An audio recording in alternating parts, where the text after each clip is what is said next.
Welcome to the 2021 Golf Summer Series race number 18. Tonight, we're here at the Bristol Motor Speedway for one of the summer's biggest races, the Sharpie Night Race. For our fourth crown jewel this season, we come to this fan-favorite short track with a crowd of 162,000 strong as 35 drivers and teams prepare for some classic primetime bean and banging action. Thank you for tuning in. I'm Josh, your commentator for tonight's race, and welcome to one of my personal favorite tracks on the schedule. This track is known by many names, but one thing is for sure, this track is fast, loud, and unpredictable. And as we saw at the last two crown jewels, these drivers and teams are willing to do just about anything to win. And with only 6 races left, the pressure for these drivers to perform and earn points is up to level 1000. Someone who wants to watch tonight includes your pole sitter, Kyle Salmon, the 36. Baker Racing short track program this summer has been very rock solid, with their biggest highlight being Ryan Wilson's first Summer Series win at the last paved short track at Iowa last month. Speaking of Baker Racing is the boss man himself, defending series champ Kellen Baker. At this race last year, he came in second in points, 19 back from first place at the time, Dan Matteillo. But here at Bristol, he led the most laps, leading to a second place finish. And because of that, he was able to tie up Matteillo in points going into the second to last race. And ultimately, the performance here last year was a big factor in Baker's title. However, this year, he's even closer in points, as he's only 5 points back from points leader, Richardson. The 24 car is starting all the way back in the 28th position, and hasn't had the best selects at short track this year, as he looks to defend the point lead, as he only has a single point advantage over the 17 of Joe T. Lastly is the winner of last year's night race, Johnny Hernandez in the 46. And despite being well outside the championship picture this year, Johnny starts 4th as he looks to get Hernandez Racing's 5th crown jewel win out of the past 6. All these questions and more will be answered, as it's now time to take a look at our starting lineup and pre-race ceremonies. So as I mentioned, on the pole is the 36 of Kyle Salmon, and next to him last week's winner Owen Miles in the 60. Row 2, Jordan Stout won a last short track event at Eldora, and next to him the 37 of Dan McTrain. Row 3, Trey Smith and Caleb Rose. Row 4 is the winner of last year's night race, Johnny Hernandez, and next to him the 61 of Jordan Forbes. Row 5, Lipsy and Bradley Reim. Row 6, Dominic Payment and David Johnson. Row 7, Hold'em seeking his 4th crown jewel win, and next to him the 35 of Ross McTrain. Row 8, Nunnigan Scott and Kellen Baker. Row 9, Jason Albert and Dan Matteillo. Row 10, RC Gamer and John McFadden. Row 11, Aiden Robertson and Matthew Burnett.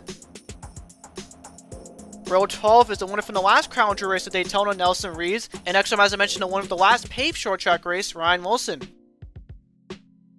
Row 13, Herbert Solomon and Rain Vela. Row 14, Brendan Beal and current points leader Richardson. And behind him in row 15 is second place in points Joe T, and next to him fellow Pontiac Random J. Row 16, Matthew Hill and Devin Payment. Row 17, Brendan Carruthers and Nick Sant. And starting last in row 18 is the 5 of Movements. Taking a look at the track interval here for tonight's race, we're going to go 115 laps on this half-mile long concrete short track with 26 to 30 degrees of banking in the turns. And as for here tonight, Bristol, 67 degrees Fahrenheit with 4 mile per hour towards northeast, so a full 7 degrees warmer compared to last year's night race, which was held in September. And now it's time for a pre-race ceremony, starting for a moment of silence. Last week, the racing world was shocked after the loss of an icon, longtime commentator Bob Jenkins. Jenkins got his start in motorsport broadcasting all the way back in the 1970s, and ended up commentating numerous motorsports such as NASCAR, kart, the IRL, F1, and many, many more. Join us for a moment of silence as we honor one of the biggest icons in motorsports history.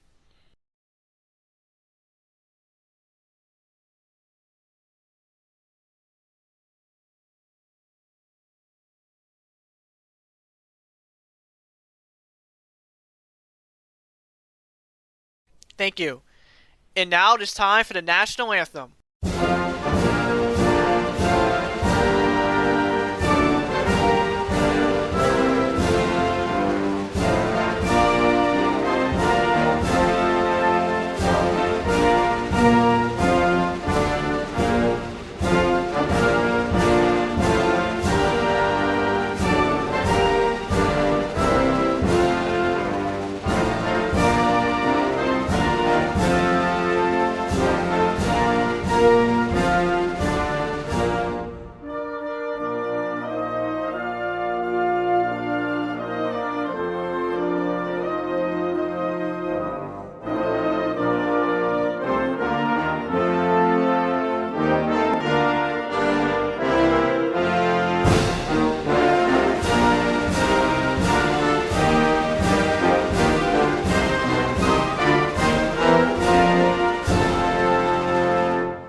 And now, it's time for the most famous words in motorsports here in the world's fastest half mile. Drivers, start your engines!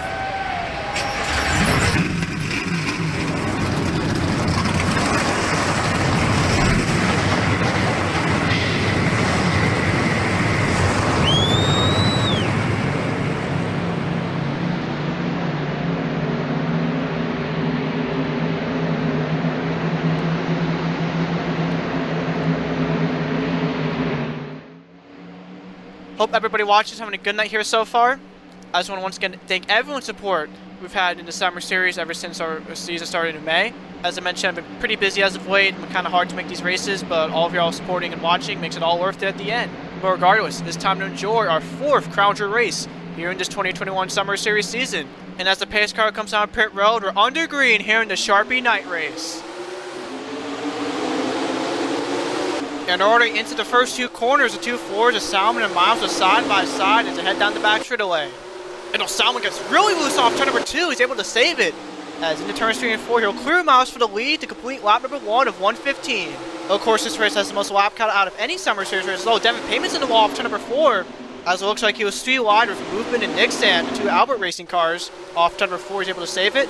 As Salmon continues to lead into turn number 3 with Jordan Stout now in the 11 up to 2nd. Coming to complete lap number 2. Of course, Stout came this race 6th in points, fell 4 positions at the last race at Sawmill after a very pedestrian finish. Of course, Stout won a last short track race at Odor a couple races ago. However, of course, that was a dirt track as opposed to just being a concrete track, so definitely watch the differences there. And already towards the middle of the pack, we're 3 wide of Ross McTrain at 35 way up high in the racetrack, as his brother Dan is fighting Flipsy for the 6th position. So goes McTrain into the wall and off turn number 3. Kellen Bakerdahl, Reim involved. Dan Matteillo also goes for a spin, as I maybe think Keith Sargent got a piece of that too in the 24. Second place in points, Joe T looked like he's able to avoid that as he comes down pit road alongside Movement. Devin Payment, Nixon, Keith Sargent, and I believe the 8 car of Reim is also down pit road, as they're already under caution here in the Sharpie Night Race. It looks like that time by Kyle Salmon was the leader, as we're going to take a look at the instant replay to find out what brought out our first caution here in the Sharpie Night Race. So all this started coming off to number 2, where actually 2 groups of drivers were 3 wide. First group, of course, being the 35 McTrain, Kellen Baker, and Nelson Reeves are behind those 3 drivers. Is the 14 of Dan Matteillo, the 89 McFadden, and the 22 of Brendan Beal, also 3 wide off turn number 2.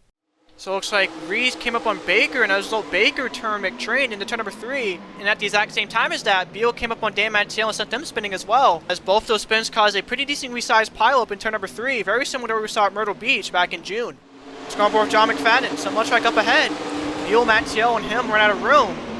And this is the 14 spinning, getting back up on the rest of the field into turn number 3 as McFadden hits the 35 McTrain there.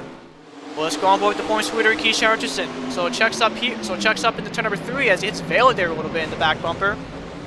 But for the most part, both Richardson and his winning teammate Random J both did a very good job of getting very little damage in this wreck, as they're both inside the top 5 in points, as they're under caution already here in the Sharpie Night Race. We'll be right back to you guys after this. Welcome back to the Sharpie Night Race here at Bristol. We're about to go back green after a multi-car pileup in turn number 3, involving the 21 of Kellen Baker, the 35 of Ross McTrain, the 14 of Dan Matteillo, and multiple others. But fortunately for all those drivers involved, they were still on the lead lap and will continue the rest of this race. Currently, the top 3 is rookie Kyle Salmon, the 36, as he's seeking his first ever Summer Series win, while Jordan Stout and Owen Miles are the last 2 winners here in the Summer Series this year. And here we go, pace car down pit road, as we're back on the green here at Bristol. In the turn number 1, that was a great restart for the 11 of Jordan Stout. He looks to the inside of Salmon off turn number 2. Down the back straight, Stout gets really loose off turn number 2. They nearly touch, and that's going to only allow Salmon to pull away into turns 3 and 4. As now coming to lap number 11, Stout has to have a handful of the 60 of Owen Miles and his teammate Trey Smith behind him in the 66. Of course, as I mentioned, the 11 and 60 are the last 2 winners here in the Summer Series, as both of them want to continue to earn as many points as possible, with only 6 races left, and that's even more apparent for Stout. And currently as of now, Stout is the only Atlanta Indy driver inside the top 10, and only Pontiac for that matter in this top 10, as all of the other Pontiacs either barely escaped or got a little bit of damage during their lone yellow thus far. Owen Miles in the 60 still in 3rd. Of course, came to race 17th in points after the aforementioned one at Sawmill last weekend. Currently 66 back from the 24, so there's definitely still a chance for Miles to make a comeback. But that 60 team has to be on the best efforts, and in addition, gotta hope the point leaders have some issues in these next 6 races. Behind him is his teammate Trey Smith in the 66. Came this race 33rd in points. The only Summer Series win came from Sonoma, another SMI track last summer. And there's last year's night race winner Johnny Hernandez in the 46. And despite coming this race 27th in points, this is definitely a track Johnny's been looking forward to all year, as he has the opportunity to become the first ever Summer Series driver to win a crown jewel back-to-back years. Back up front, Kyle Salmon, 36-story leader, coming to lap number 16 of 115, 100 laps to go here in Bristol, which is definitely still a long way to go for these drivers and teams to make positions here. And of course, one unique thing about this racetrack here in the turns is that PJ1 compound towards the inside lane. It's actually the only track in the Summer Series to have that. Looks like so far here in the early portion of this race, those drivers are simply avoiding that PJ1, as the entire field is in a single file formation in the middle line as we're on board with the 11 cars out here. And during these past couple laps, that 11 cars gained a lot of ground in that 36. And coming to lap number 18 is what the gap is this time around, as it looks like that time by Stal was only able to trim about 100th of a second between him and Salmon. And the turn number 3, a great run there for Stout, but he's going to take advantage off turn number 4. We'll see what the distance is this time coming to lap number 19. It looks like as these two continue to battle each other, they're actually pulling away a little bit from Owen Miles and Trey Smith. And it looks like that time by Stout was able to trim 2 100ths off Salmon. And he gets another good run into turns 3 and 4. And off of 4, coming to lap number 20, we'll see what the distance is this time between Salmon and Stout. Stout actually lost those 2 100ths of a second he gained. Of course, as I mentioned, Kyle Salmon trying to go for his first ever Summer Series win. And if he's able to do that, he'll be the second straight driver to get their first win at a crown jewel, as the last came from Nelson Reeves at the Firecracker 400 last month. But so far, the chances here for Salmon looking really good so far, as he of course won the pole and led every single lap, coming to lap number 22. But of course, as we've seen in many Summer Series races this year, up until recently, the driver that led the most laps did not win the race. As I mentioned last week in Sawmill, that trend was started all the way back in that Firecracker 400 by Stout, and it continued up until the rest of the month, beginning of this month, until Stout ended up breaking it at Outdoor, leading the most laps and winning the race. Will we see that trend restart here tonight as we're on board the back bumper of Kyle Salmon?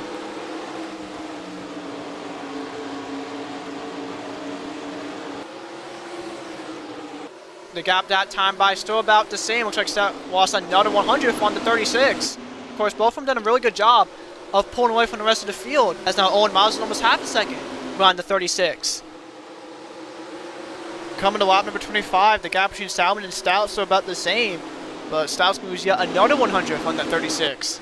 As mentioned, Owen Miles in the 60s still holding on to 3rd, while his teammate Trey Smith behind him is in 4th, and last year's night race winner Johnny Hernandez will round off the top 5 in the 46. Just Lipsy in the 9 car in 6. So far, definitely much better compared to his run last year, where he finished 33rd after wrecking out.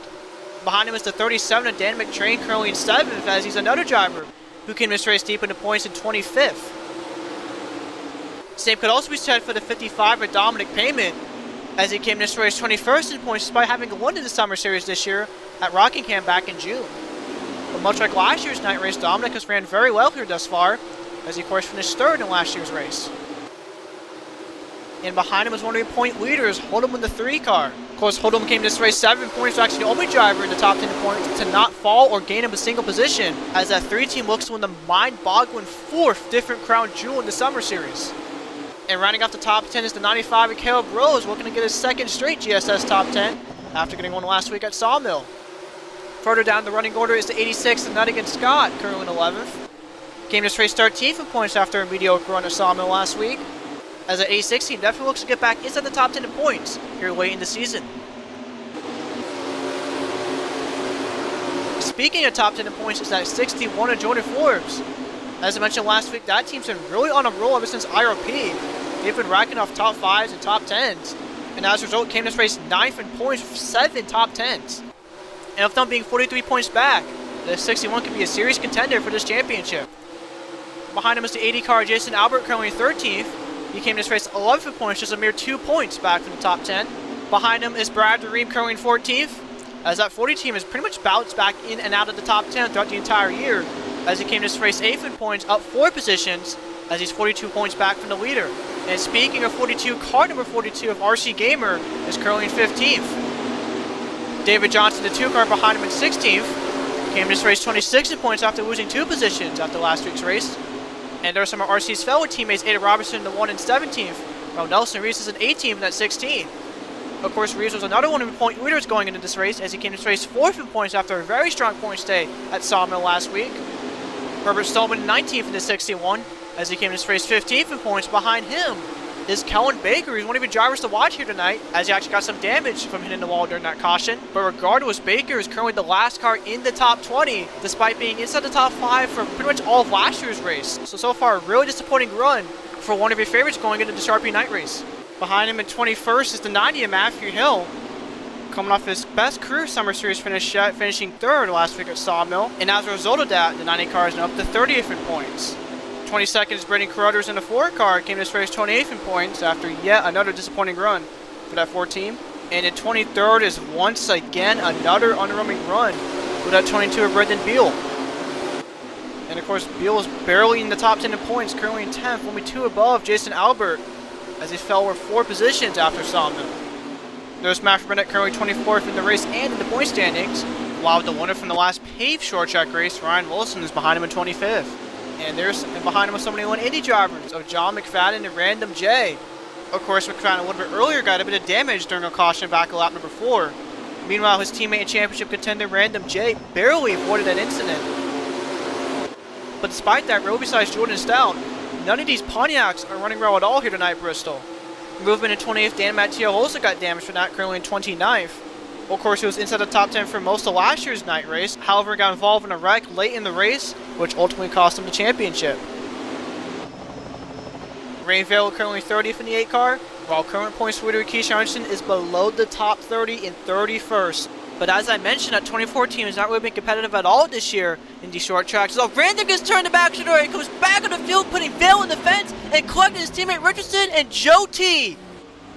Nick Sant, Ross McTreen also involved, as we're under caution yet again with another wreck involving multiple point leaders. As Miles and Trey Smith also get collected in it. And it looks to me that Miles hit the 35 of McTrain, while his teammate Smith hit the 17. As Payment also goes in the pit road wall. But as I was saying, 3 of your drivers who came this race in the top 5 in points all have major damage and are likely done for the night. And of course, this will definitely shake up point standings big time going into our final 5 races. Looks like that time by both Solomon and Stout were your leaders. Owen Miles still in 3rd, but probably he's going to lose that 3rd position as that 60 team looks to repair that damage. Trey Smith, who was 4th in the caution, came out, was already down pit road. The 46 of Johnny Hernandez now moving up to that position, as everybody will come down pit road. And of course, one unique thing about this racetrack is the fact that there are multiple pit roads. So there's one on the backstretch and one on the front stretch, as it looks like Salomon's pit stall will be on the backstretch of the track.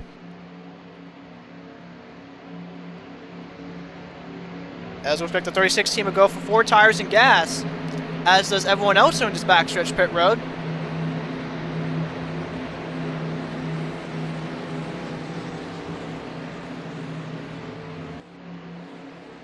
Meanwhile, as for the drivers on the front stretch pit road, let's see what these drivers go for here. Jordan Stouts and Owen Miles also on board, just now getting reports that the 60 team will call it a night here. Looks like there it is. Owen Miles done for the night here at Bristol, as the rest of the leaders do their pit stops. Trey Smith now exiting pit road after being pretty much in there for about a lap due to repairs. But as for the main race, it's not going to be even close. Kyle Salmon first off pit road, followed by Jordan Stout and Johnny Hernandez. Dominic Payment up to 4th, while Hold'em is currently in 5th. So 2 of the Hernandez cars in the top 5, as we're going to take a look at the instant replay to find out what caused our second caution here in the Sharpie Night Race. So much like our first incident back at lap number 5, this is coming off turn number 2, coming down the back straightaway. So movement just turns Random off 2.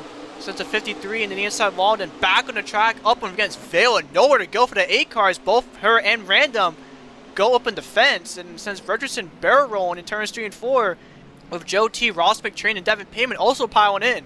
And then after the caution came out, here comes Owen Miles hitting the 35, and also his teammate Trey Smith hitting that 17, getting both the 35 and 17 even more damage, and subsequently sending the 17 to the garage and done for the night. And then shortly after that happened, here's Devin Payment trying to come down pit road and then hits the tire barriers very similar to what we saw last year with Aiden Thomas in that exact same spot. There's on board movement here in that 5.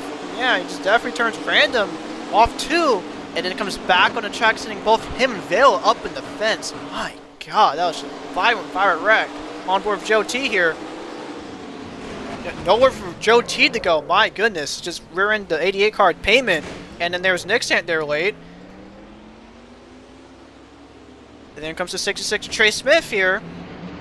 Bam! And that's going to end the 17th night, as I mentioned, here at Bristol. Anyways, under caution for another massive wreck involving multiple point leaders.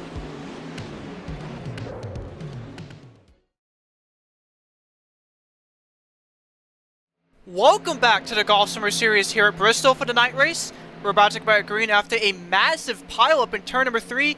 This time taking out multiple drivers, including 3 of your drivers in the top 5 in points. So this race is going to really negatively affect the race chances at the championship here this summer.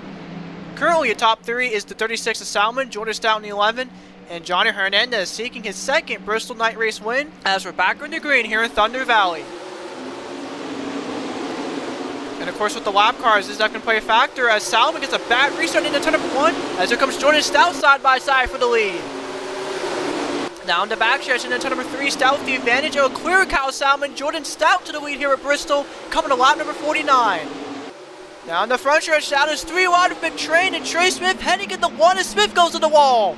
Down the backstretch, Stout still trying to ground the 35 McTrain as behind him we got a battle for second between Johnny Hernandez and Kyle Salmon. Johnny's son and teammate Hodem also in the mix in that 3 car. Coming to lap number 50, Hernandez with the advantage over Salmon.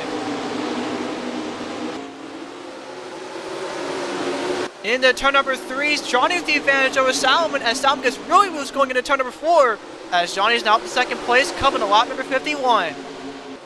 Meanwhile, going into turn number 1, Hodem is also side by side with Salmon for the 3rd position. But looks like going into turn number 3, Hodem will clear Salmon for the 3rd. As now Salmon has to deal with the 37 of Dan McTrain. Meanwhile, Dan's brother Ross is still 3 wide along with Trey Smith into turn number 1, this time with Caleb Rose as McTrain's in the wall again off turn number 2. And then off 2 comes down to Nedigan Scott, sending him to the wall. Nedigan Scott now under the wall. His own movement now gets turned in turn number 3. Nelson Reeves also involved. This time movement goes barrel rolling in turns 3 and 4. Jordan Forbes is also involved. David Johnson involved as Johnson hits the barrels off pit road. And my goodness, yet another wreck in turn number 3 involving multiple point leaders here in the Sharpie Night Race. Speaking of point leaders, Jordan Stout in 11 was the leader that time by. As though we got an issue, I think, on the 11 car is Stout. That car was looking extremely slow off 4 as he'll lose his first position to Johnny Hernandez. Stout's got to get that car refined as soon as possible. Also going to lose even more positions. He's already outside the top 5 as right now. Going into turns 1 and 2, everyone just getting around that 11 car. My guess is some sort of mechanical issue on that 11.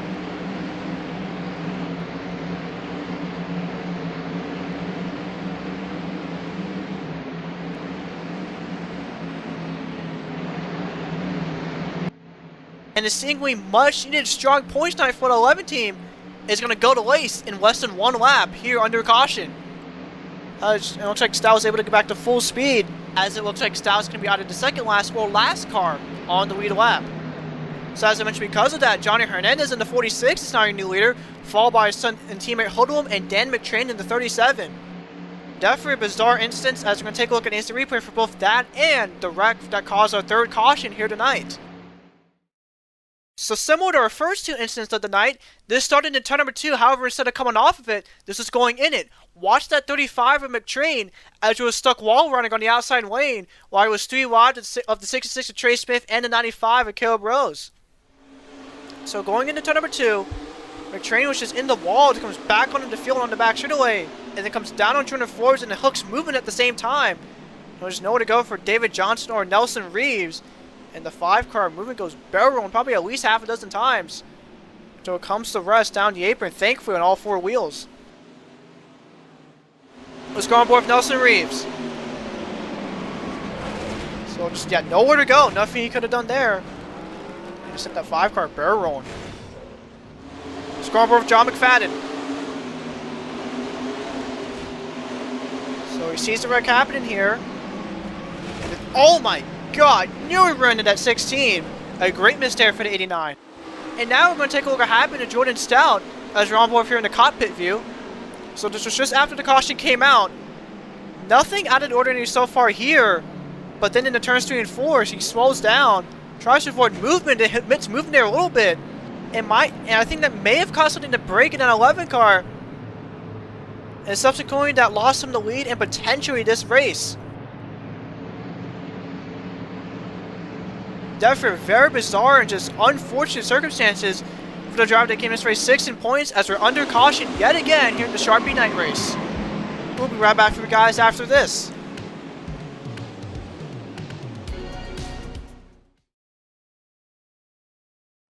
This weekend, the Golf Summer Series heads to our 4th Super Speed Race of the year at the Orlando International Speedway. They'll be on Sunday night at 7:45 Eastern Standard Time. And also in addition, this will mark our last race before our second bye week before the Southern 500. Meanwhile, here at Bristol, we're about to go by green after yet another multi-car pileup in turn number 3. This time taking out the 5 of Movement, the 16 of Nelson Reeves, the 2 of David Johnson, and collected the 16 of Jordan Forbes, even though he's still in the race. Also during under caution, Jordan down the 11 car was the leader, but had mechanical issues and lost the lead to Johnny Hernandez as we're back in the green here in Bristol. As in the turn number 1, both Johnny and Exzel to hold him pull away from the rest of the field as Dan McTrain tries to get on the lap car Trey Smith off turn number 2. It looks like McTrain cleared lap car Smith.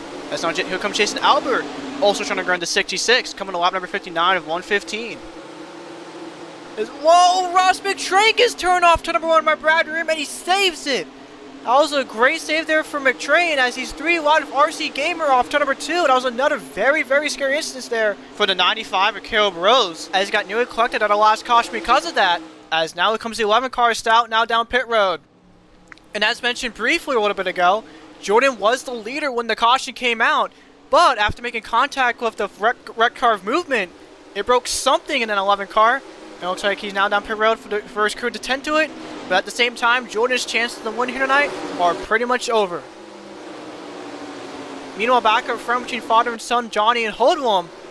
Hoodlum's getting a lot of ground. His father coming to lap number 62. Of course, Johnny only has 1 crown jewel to his name, with, of course, being this race last year, while Hoodlum has 3 crown jewels out of the 5 in the schedule, and is definitely looking to add a 4 for himself. In the turn number 1, Hoodlum continuing to close that gap between him and Johnny. Heading off turn number 2 down the back stretch. Hoodlum looks to the inside of Johnny, but down the back and into turn number 3, Johnny looks like he's able to block that run off his son, coming to lap number 64. Of course, Johnny's lone GSS win this season came at Pittsburgh, another short track earlier this year, as he looks to end a rather disappointing Summer Series season on a high note. Meanwhile, his son is in the hunt for a championship. He came this race 41 points back from Keisha Hutchinson, but with 4 out of the 5 drivers in the top 5 in points out of the race, tonight could be a huge, huge opportunity for that 3-team and their championship hopes. And as we come to lap number 66, it's time for some Golf Summer Series Crank It Up.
lap number 70 at 115 here in the Sharpie Night Race, as father and son Johnny and Hoodlum are continuing to battle for the win. Hoodlum now riding the back bumper for his father. If Johnny makes a mistake, Hoodlum is ready to pounce. And into turn number 1, Hoodlum's got another great run. Trying to look into the inside of his father until it comes to block. The entrance for these turns seems to be the strongest block for Hoodlum here all night, as he gets another good run into turn number 3 before Johnny blocks again. And of course, if either one of these drivers in the top 2 get together and wreck each other, the 37 of McTrain and the 80 of Albert could take advantage. As here comes the lap traffic across McTrain, as how Hoodlum looks to the inside of Johnny again. But down the back straight once again, Johnny comes to block. But Hoodlum is still all over the back bumper of that 46, coming to lap number 82 of 115. And it seems like every time Johnny pulls away from Hoodlum, Hoodlum catches right back up as he looks to the inside of Johnny again. Tucking back in line, down the back straight away, until he looks again into turn number 3. Here comes the 35 of McTrain. Lap number 83 this time by. Into turn number 1, Johnny looks to the inside of McTrain as Hoodlum makes the 3 wide off turn number 2. Johnny gets a little bit loose off too, but is able to save it as both him and his son get around the 35. Here comes Ross's brother Dan to the inside the 35 as we come to lap number 84. In the turns 1 and 2, looks like Dan will finally clear his brother to catch up to the 2 Hernandez cars. Jason Albert now side by side for Ross McTrain in turns 3 and 4 as he'll clear him with ease, as the 35 is now side by side with the 36 once again. This will put McTrain with 2 laps down in the 35 as he of course got damaged during our first caution back in lap number 4.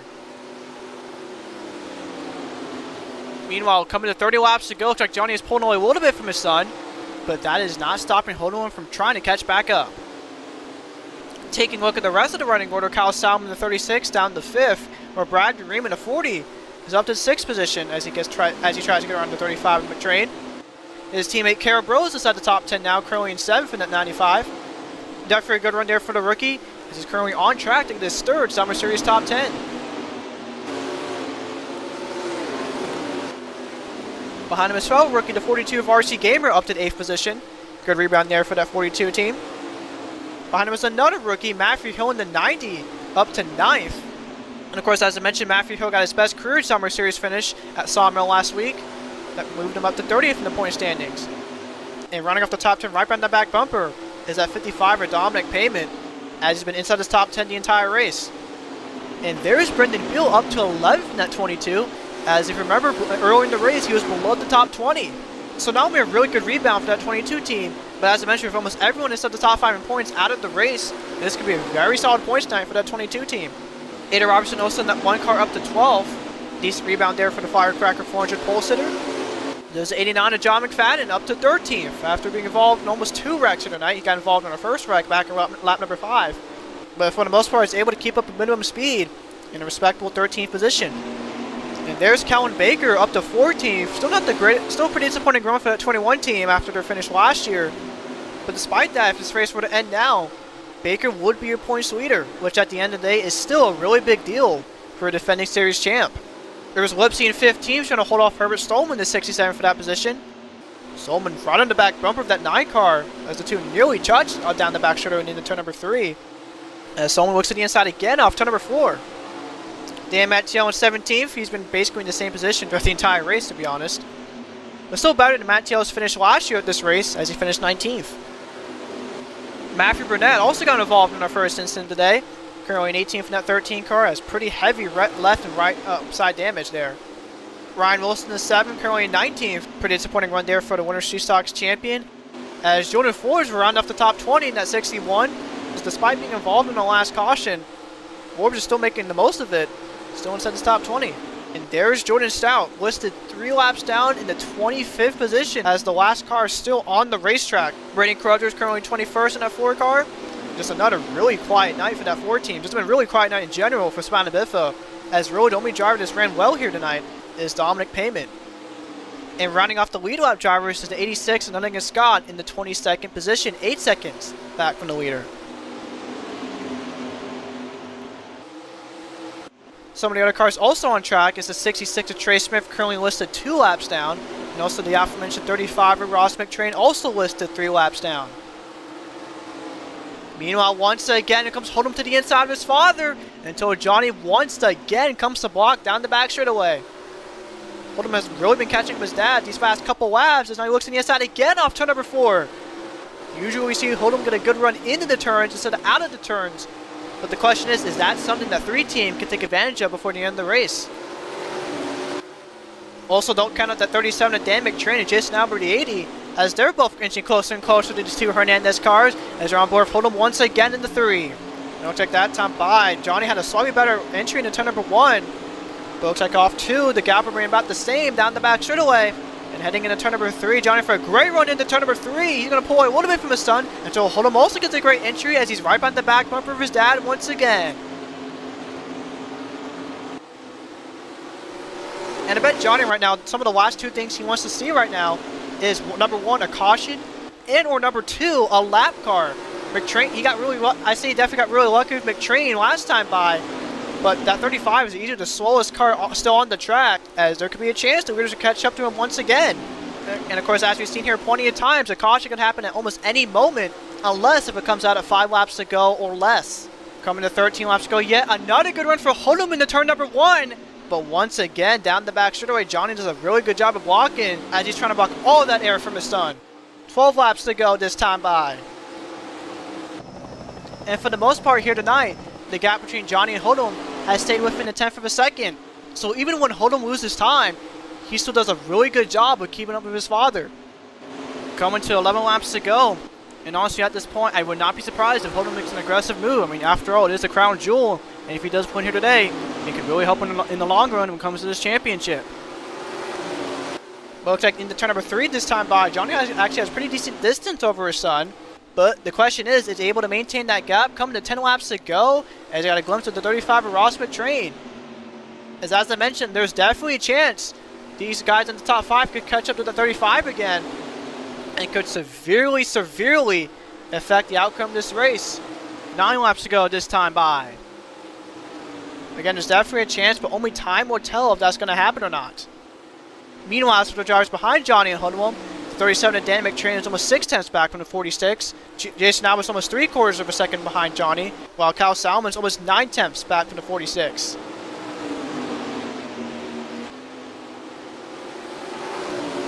And again, once something drastic happens here, it's very likely that a Hernandez car will win yet another Crown Jewel race in the Summer Series coming to 7 laps to go. No check that time by. Hold'em was able to close the gap between him and his father a little bit. And was on board from once again. Coming to 6 laps to go as time is running out for the young Hernandez to make his move.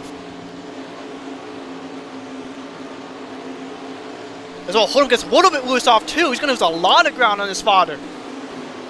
And the worst part about it is Hold'em was just getting back that lost ground. But there's a decent chance he can probably never get that ground back as we come to 5 laps to go. And I can see there Hold'em lost almost a full 10th on his father after that mistake off too. This time by 4 laps to go. At this point, next flag will end the race.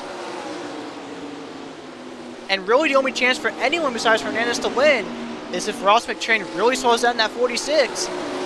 But fortunately for Johnny, it looks like he will not catch up to that 35 once again. And there you can see the distance between McTrain and Hernandez. I don't really think, unless something happens here to McTrain, Johnny's going to catch up. And actually last time by, Hold'em, Dan McTrain, Jason Albert, even Bradley Reim in 6 was able to make up ground on Johnny. But at this point, it's too little too late, coming to 2 laps to go here in the night race. Down the backstretch and into number 3 for the second to last time. It's all smooth sailing for Johnny Hernandez as this time by, white flags in the air here at Bristol. Going into turns 1 and 2 for the final time, this year Johnny's in a much different position in points from when he won this race last year. But his passion to win and drive is still alive and well. And off the final corners for the second year in a row, Johnny Hernandez will see the checkered flag and win the Sharpie Night Race here at Bristol.